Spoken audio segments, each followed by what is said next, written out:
आज की क्लास में सबसे पहले तो ये कन्फ्यूजन्स हैं या रूमर्स हैं कि बी लिस्ट का पेपर होगा या नहीं होगा।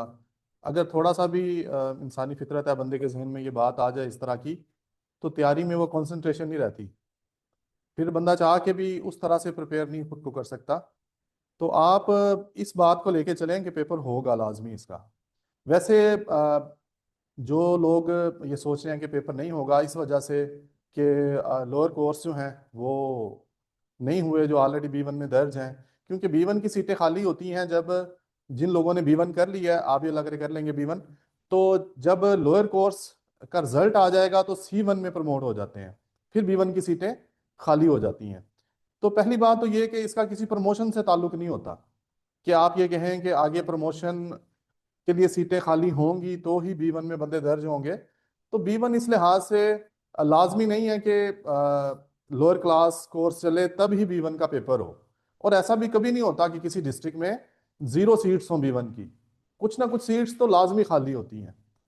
जो पिछला पेपर होता है उसमें कुछ दर्ज होने से रह जाते हैं या कुछ लोग वो रख लेते हैं। कुछ लोग ऐसे होते हैं जिनकी बी वन सजा के तौर पे खत्म की होती है, या कोई दूसरे डिस्ट्रिक्ट से ऐसे आ जाते हैं कांस्टेबल जो ऑलरेडी बी वन में दर्ज होते हैं, तो कोई बाहमी तबादला से आ जाते हैं। तो बी वन की हमेशा एक तो कुछ सीटें खाली रखी जाती हैं इस वजह से। कुछ डिसमिस हुए हुए होते हैं, जब वो बहाल होंगे तो जाहिर बात है अगर उनको बी वन लिस्ट जो है दोबारा उनको दर्ज करना है तो उसके लिए भी सीट खाली होनी चाहिए। इसके अलावा प्रमोशंस भी होती रहती हैं, खासतौर पर पी कैडेट प्रमोशन जो है। पी कैडेट में तो जिसके पास नहीं भी बी वन है वो भी कर सकता है ना। तो अगर एक बंदे के पास बी वन थी, वो पी कैडेट हो गया, उसकी भी बी वन की सीट खाली हो जाएगी। तो अभी पिछले दिनों ही पूरे पंजाब में 1010 एएसआई भर्ती हुए हैं। तो मोस्टली उसमें से जो बी वन का पेपर पास कर लेता है वो एएसआई का भी मोस्टली कर लेता है।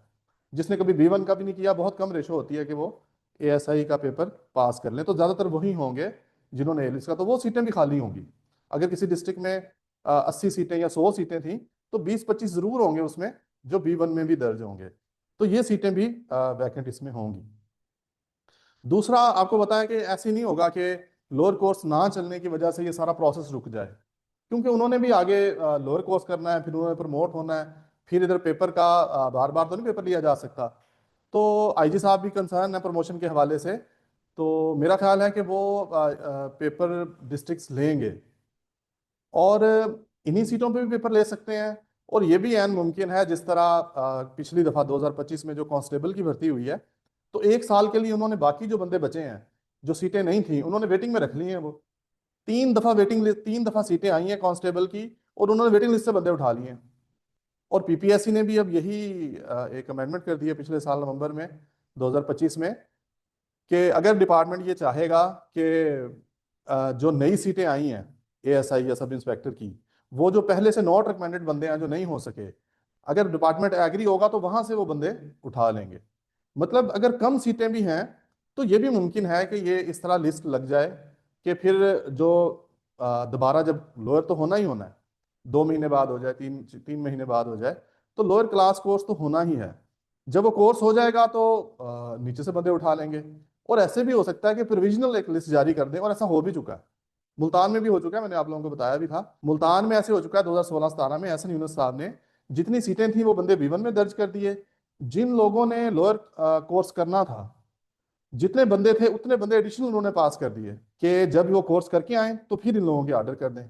और ऐसा भी कई दफा हो चुका है, आपके डिस्ट्रिक्ट में भी हो चुका होगा कि पेपर अगर जनवरी फरवरी में हुआ है तो जुलाई अगस्त सितंबर में जाके लिस्ट लगती है। तो उसकी भी रीज़न समटाइम ये भी होती है कि जैसे ही सीटें वैकेंट होती हैं तो उनकी लिस्ट लगा दी जाती है। जो आईजी का स्टैंडिंग ऑर्डर है वो यही है कि हर डिस्ट्रिक्ट लाजमी फरवरी जनवरी के पहले दूसरे हफ्ते में ए लिस्ट का और फरवरी के दूसरे हफ्ते में बी वन का पेपर लेगा। तो वैसे ऐसा भी हुआ पिछले दफ़ा कि दिसंबर में भी पेपर होते रहे, साल में 2 दफ़ा भी पेपर हुए हैं। तो आप इस बात को जहन में रखें। तो ये सोचें कि सीटें अगर कम भी हैं ना, तो अच्छा पेपर आप पास करें। हो सकता है कि वो इस तरह की प्रोविजनल लिस्ट लगा दें। ऐसा भी हो चुका है कि एक दफ़ा कि लोअर कोर्स करने के बगैर ही एडहॉक हेड कांस्टेबल प्रमोट कर दिया था, 2008 की बात है। कई मैं ऐसे हेड कांस्टेबल को जानता हूँ जो इस तरह प्रमोट हुए थे। एडहॉक प्रमोट कर दिया, और फिर जैसे ही ट्रेनिंग स्कूल को फ्री हुआ तो उन्होंने लोअर क्लास क्लास कोर्स कर लिया। तो ये सारी पॉसिबिलिटीज़ हैं। इससे ये हो सकता है कि इस तरह पेपर तो मेरा ख्याल है कि होगा। अभी बात हम डिस्कशन इसलिए कर रहे हैं कि शायद वो इस तरह की कोई प्रोविजनल लिस्ट या वेटिंग लिस्ट बना लें, पेपर लेके रिजल्ट रोक लें कि इतने अरसे बाद लगा दिया जाएगा। मैं खुद जब मैंने B1 किया है तो तकरीबन 1 साल लग गया था, 1 साल बाद लिस्ट लगी थी, 1 साल बाद। तो तब तक तो कोर्स वो हो ही जाना था ना, दोबारा पेपर नहीं हुआ। जो अगला पेपर हुआ वो अगले लोगों का हुआ। हमारी जो थी वो जो B1 वाली जो सीटें थी वो उसी की बेस पे ही हुई। तो इसलिए कुछ दिन है सीरियस होकर तैयारी कर लें। अगर फर्ज करें कि नहीं भी होता तो आपका कुछ ना कुछ तैयारी हो जाएगी। अब भी नहीं होगा तो 3-4 महीने बाद हो जाएगा। वैसे होगा मेरा जहां तक ख्याल है, क्योंकि अभी ये भी था कि कुछ डिस्ट्रिक्ट्स ए लिस्ट का भी पेपर उन्होंने नहीं लेना था, लेकिन फिर ऑर्डर आया कि पेपर लें आप लोग। तो उन्होंने देखें 15 से लेट फिर पेपर लेने शुरू किए हैं, 20, 21, 22 तारीख को। तो एक तो ये बात अपने आप क्लियर रखें।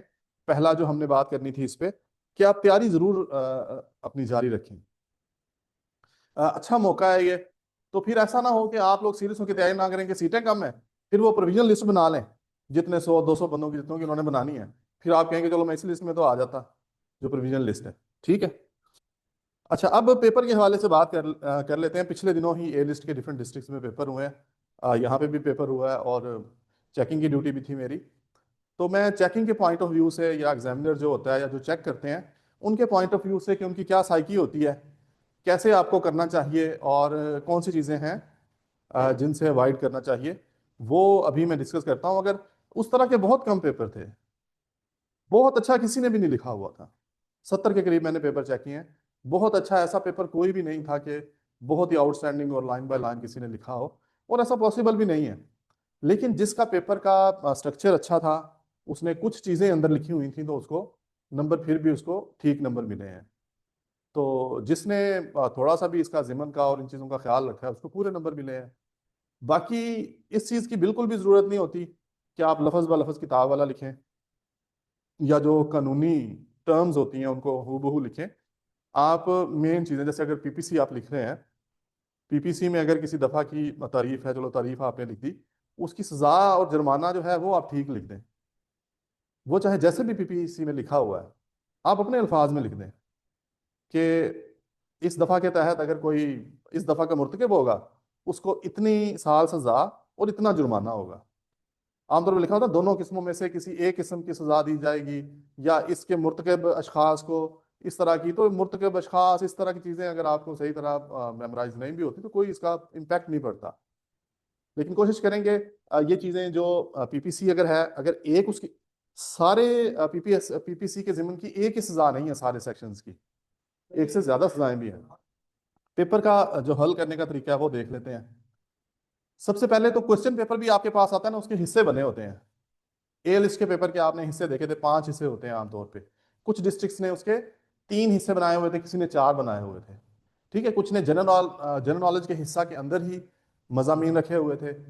ठीक है, कुछ ने जो पहला हिस्सा है जनरल लॉ और पुलिस प्रैक्टिकल वर्क और पुलिस रूल्स, उसको एक हिस्सा बना दिया था जनरल नॉलेज, और उसको दूसरा हिस्सा बना दिया था। ज्यादातर डिस्ट्रिक्ट ने 5 हिस्से रखे थे, आप लोगों के भी 5 ही थे। तो एक आप अगर हिस्सा उसका स्टार्ट करते हैं पेपर का, तो उस हिस्से को पूरा हल करें। ठीक है, और वाज़े तौर पे लिखें कि ये हिस्सा मैंने यहाँ से शुरू किया है। पेज चाहे छोड़ दें, आखिर में पेज बचता है। तो इतनी ज़्यादा जब पेपर हमने चेक किए हैं, तो इतनी ज़्यादा कम्प्लेक्स किस्म के उन्होंने बनाया किया हुआ था ना पेपर को, कि ढूंढना पड़ता था कि कौन सा हिस्सा कहाँ से शुरू हो रहा है, कौन सा सवाल कहाँ से शुरू और कहाँ पे ख़त्म हो रहा है। ऐसा भी था कि सारी दफ़ा लिख ली है, उसकी जो सजा की एक लाइन है वो अगले पेज पे लिख दी है। तो आमतौर पे चेक करते हुए जल्दी में कुछ स्किप भी हो सकती है। और बाकी ऐसे तो बहुत से केस थे कि एक हिस्सा आपने शुरू किया हुआ है, वो उसके कुछ जो क्वेश्चन हैं वो कहीं दूर लिखे हुए हैं, किसी दूसरे हिस्से के बाद लिखे हुए हैं। तो ऐसा सवाल आमतौर पे चेक होने से ही रह जाता है। अगर एक हिस्सा के अंदर 4 या 5 क्वेश्चन हैं, आपने 3 एक जगह लिख दिए हैं, 3 किसी और जगह पे आगे लिख दिए हैं। क्योंकि ये भी मैं आपको बता दूं, तकरीबन सारे डिस्ट्रिक्ट में ही यही प्रैक्टिस है कि एक पेपर को एक बंदा कभी भी चेक नहीं करता। एक टीम होती है, अगर पेपर में 6 हिस्से हैं या 5 हिस्से हैं, तो 5 बंदों की टीम होगी।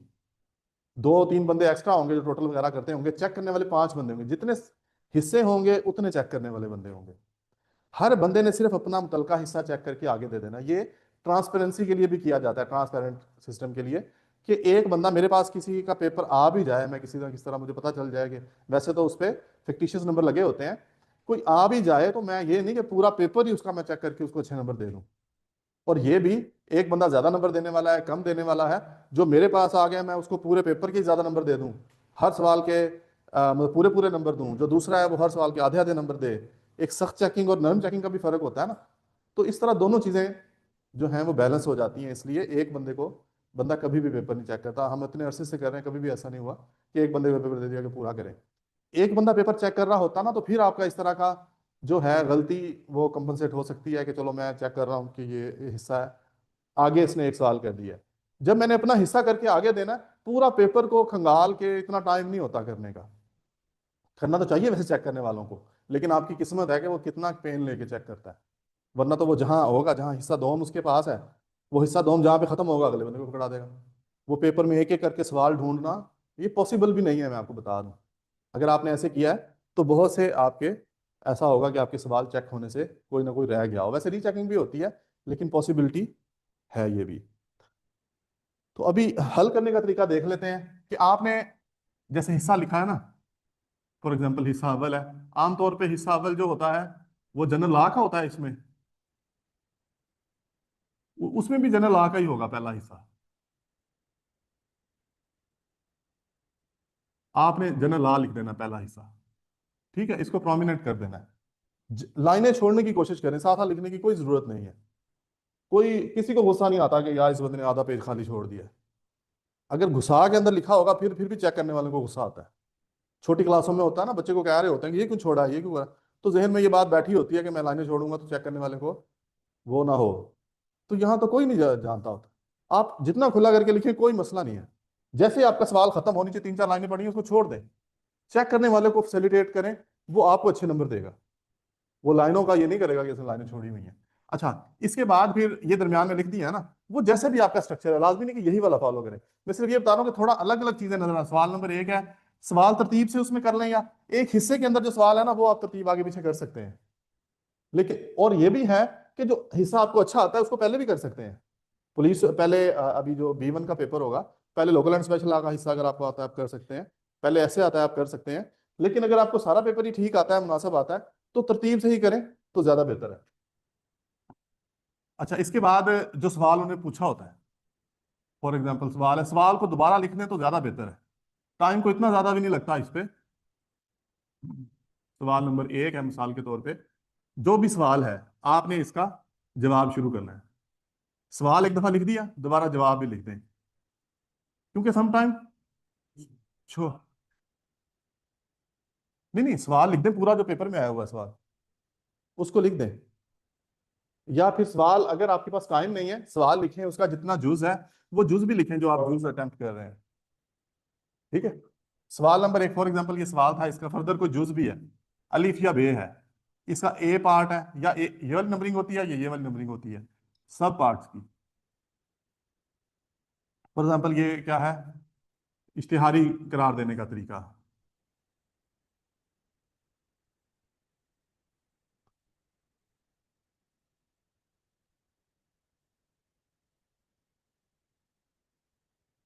इस तरह का सवाल होगा, इश्तिहारी करार देने का तरीका, ज़ाब्ता फौजदार दफा का हवाला देकर लिखें। ठीक है, अगर ये 5-10 नंबर का सवाल है तो 5 नंबर ये होगा कि आपने इसका स्ट्रक्चर कैसे बनाया है। 5 नंबर होंगे कि इसके अंदर आपने फैक्ट्स कैसे लिखे हैं। ए पार्ट हो गया, ये सवाल है, आपने जवाब इसका शुरू करना है। अच्छा, एक तो कुछ बंदों ने पुराने कुछ लोग चेक करने वाले हैं, वो कहते थे कि आप साथ ना ये भी लिखें कि कानून कौन सा है, पाकिस्तान पिनल कोड 1960, और कईयों ने तो लॉर्ड मकाले और ये भी ना लिखा हुआ था। भी हिस्ट्री तो नहीं उसकी पूछी, इतना तो टाइम ही नहीं होता, टाइम उस पर वेस्ट स्टूडेंट करते हैं। आप सिर्फ PPC लिख दें, टेपे लिख दें, या ताजरात पाकिस्तान लिख दें, इतना ही काफी है।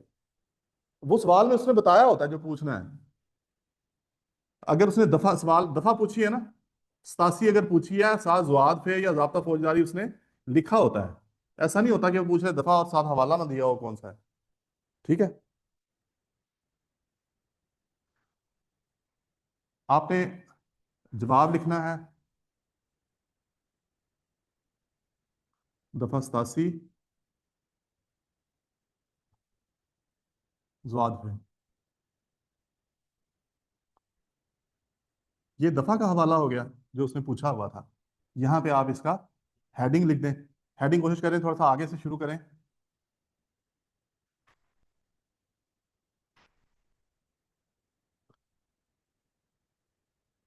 मफरूर शख्स की बाबत इश्तिहार।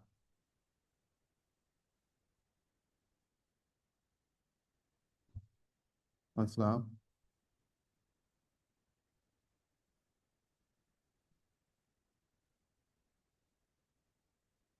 मफरूर शख्स की बाबत इश्तिहार, ठीक है। ये होगी हेडिंग इसकी। आगे यहाँ से आप, अगर आपको इसके तीन जिमन है वैसे, अगर आपको जिमन पता है तो आप जिमन के हिसाब से इसको लिखना शुरू करें।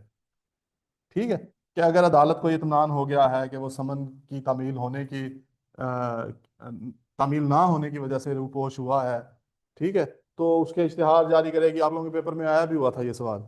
ठीक है, ये इसकी जो दूसरा जमन है उसके फर्दर तीन जमन है।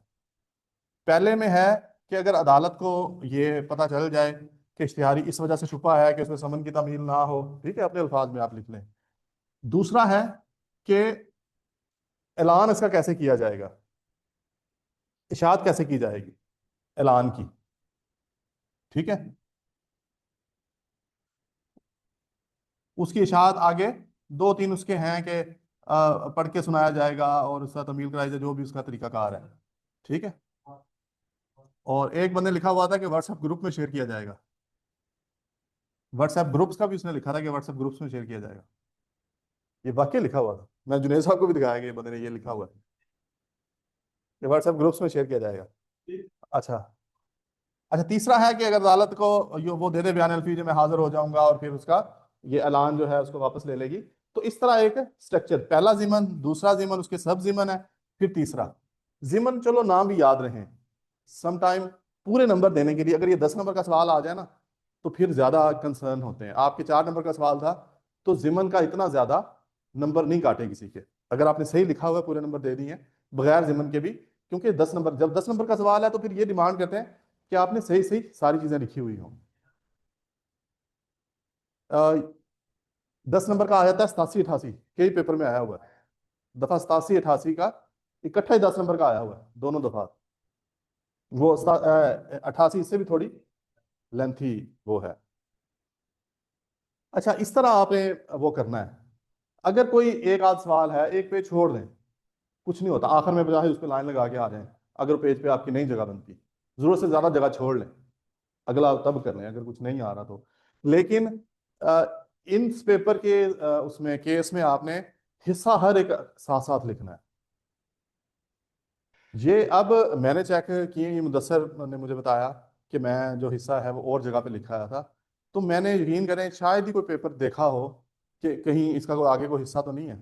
फिर उसकी बात सुन के मुझे लग रहा था कि इसके साथ ज्यादती ना हो गई हो। मैंने तो गौर से देखा भी नहीं कि आगे कोई और इसने कोई सवाल कहीं और ना किया हो, क्योंकि इतने पेपर और बर्डन होता है और फिर मतलब चेक कर करके बंदा उकताया होता है। और टाइम भी फिर कम होता है, क्योंकि इसका टाइम वो देते हैं जी, बैठे चेक करके ही उठे इतने पेपर। ये नहीं होता कि तसल्ली से बंदा चाय पी रहा है चेक कर रहा है, ऐसा नहीं होता। और हर एक टीमें बनी होती हैं, हर बंदा अपने उसमें ड्यूटी पूरी करने के चक्करों में होता है। तो मैंने किसी का भी नहीं देखा और किसी और ने भी नहीं देखा होगा, मेरा जहाँ तक ख्याल है। तो अगर किसी और के पास आया भी होगा और मेरे हिस्से में कोई इरेलीवेंट सवाल आ गया है, मैं उसको छोड़ दूंगा, मैं चेक ही नहीं करता था कि मैं ये तो इससे रेलेवेंट नहीं है, मैं उसको क्रॉस कर देता था। मिसाल के तौर पे कुछ ऐसे सवाल जैसे वो था, मेरे पास जनरल लॉ का हिस्सा था, तो कोई ऐसी तलाशी का इस तरह का सवाल भी अंदर थे, मैंने वो क्रॉस कर दी। तो मतलब वो मेरे हिसाब से तो यही था कि ये सवाल इसने लिखने की कोशिश की है ज़ाब्ता फौजदारी का, लेकिन गलत सवाल लिख दिया है इसने। हो सकता है वो किसी और हिस्से का सवाल उसने इधर लिखा हो, लेकिन ऊपर हवाला नहीं था, वरना मैं उसको ना गलत करता। लेकिन क्या पता उसने ऐसे किया। आप अमली कार्रवाई का कोई सवाल है, तलाशी लेने का तरीका, ज़ाब्ता फौजदारी वाले हिस्से में लिख देते हैं, और ज़ाब्ता फौजदारी वाले हिस्से में ये सवाल ही नहीं है। वो कहेगा इसको पता ही नहीं है और कुछ नहीं आता था, इसने तलाशी वाला लिख दिया, वो काट देगा ज़ाब्ता फौजदारी वाला। अमली कार्रवाई वाले ने चेक करना था, वो अमली कार्रवाई का सही सवाल था। अमली कार्रवाई में भी आ जाएगा तलाशी लेने का, हवाला देना पड़ता है ना ज़ाब्ता फौजदारी का। आप लिखेंगे दफ़ा जो 52-53 है, 51-52 है, और 102 103 है, उसमें तलाशी का जो तरीकाकार कोई आ जाता है वो लिखोगे ना। तो अगर वो आपने जनरल आके पोर्शन में लिखा तो ज़ाब्ता फौजदारी का जो पोर्शन चेक कर रहा है वो ये समझ के गलत कर देगा कि दफा पूछी गई थी कोई और, इसने तलाशी लेने वाली लिख दी है इसके अंदर। समझ रहे हैं इस बात को? हाँ, हो सकता है ऐसे ऐसे किया भी होता है। किसको नहीं आ रहा होता ना, वो कुछ ना कुछ लिख देते हैं।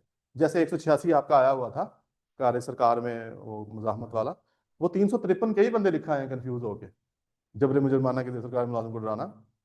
तो वो, हाँ हाँ, जिसने दोनों लिखे हुए हैं उसको नंबर दिए हैं, जिसने दोनों लिखे हैं।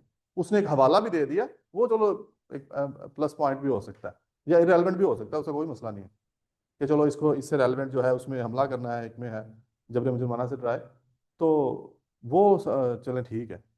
लेकिन कुछ ने सिर्फ 353 लिखा है, वो गलत है फिर।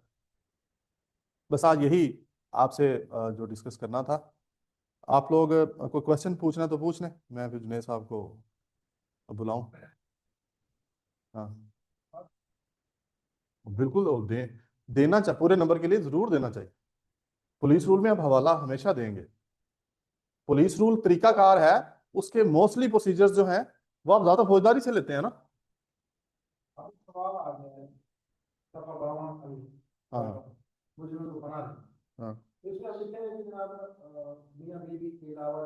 हाँ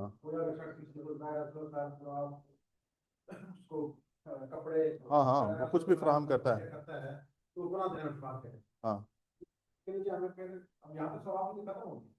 हाँ, इश्तिहारी को अपना दे या दूसरे को अपना दे। आप तो 216, 221, 222, 216 इसकी बात करें, इसकी जरूरत है।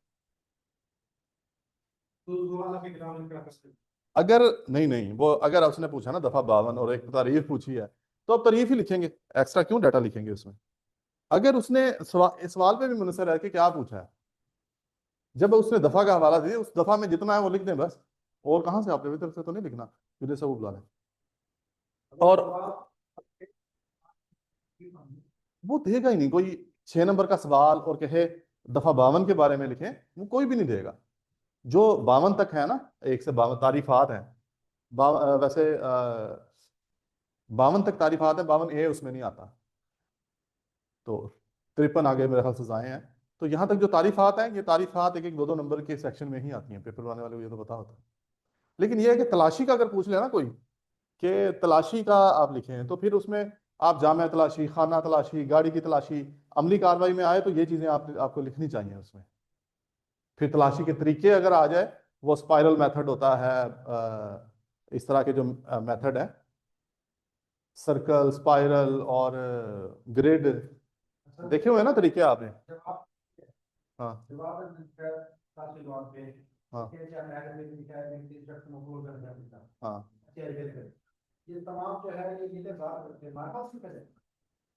हेडिंग उससे लिखनी है, हेडिंग आप मार्कर से लिखें। अच्छा, एक और चीज रह गई थी, वो भी देख लें। अगर आप वो लिखते हैं ना,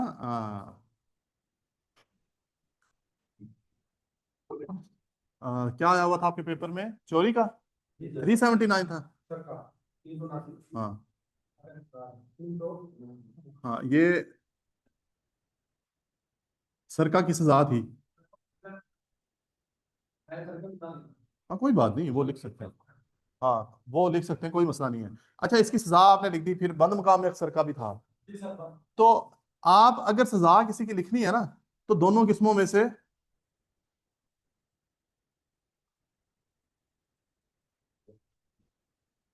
एक सजा जिसकी मियाद,